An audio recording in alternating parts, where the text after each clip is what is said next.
এবার উত্তরবঙ্গের জেলা সিরাজগঞ্জের ভোটার খবর জানবো। সদর আসনের সয়াধানগড়া সরকারি প্রাথমিক বিদ্যালয় থেকে যুক্ত হচ্ছেন প্রতিনিধি ফেরদৌস হাসান।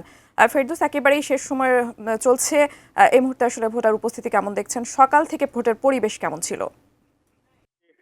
ত্রয়োদশ জাতীয় সংসদ নির্বাচন এবং গণভোট, এই ভোট গ্রহণ শেষ হবে। দিনভর উৎসব মুখর পরিবেশে কিন্তু ভোটাররা তাদের ভোটাধিকার প্রয়োগ করেছেন, এখনো প্রয়োগ করছেন। যদিও দুপুর পর্যন্ত উৎসবমুখর পরিবেশ ছিল এবং জেলার যে 6টি আসনের 923টি কেন্দ্র, এই কেন্দ্রগুলোতে কিন্তু উৎসবমুখর পরিবেশে ভোটাররা ভোটাধিকার প্রয়োগ করেছেন।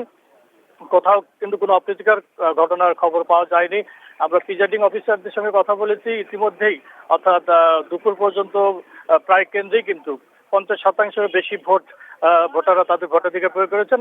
আশা করা যাচ্ছে যে এর পরিমাণ আরো বাড়বে, অর্থাৎ যেহেতু এখনো অনেক সময় বাকি আছে।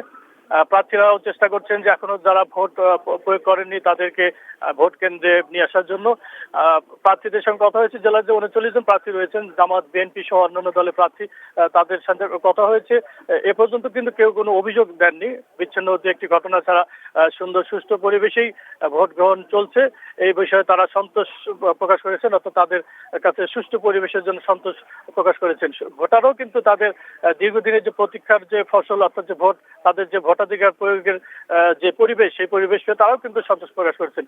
সব মিলে জেলার যে 923টি ভোট কেন্দ্র, সেই ভোট কেন্দ্রে সুন্দর সুষ্ঠুভাবে ভোট এখন পর্যন্ত চলছে এবং আশা করা যাচ্ছে যে কোনো প্রকার অপ্রীতিকর ঘটনার ছাড়াই সিরাজগঞ্জ জেলার যে 6টি আসনের সংসদ নির্বাচন এবং গণভোট নির্বাচন, সেই নির্বাচন সম্পন্ন হবে।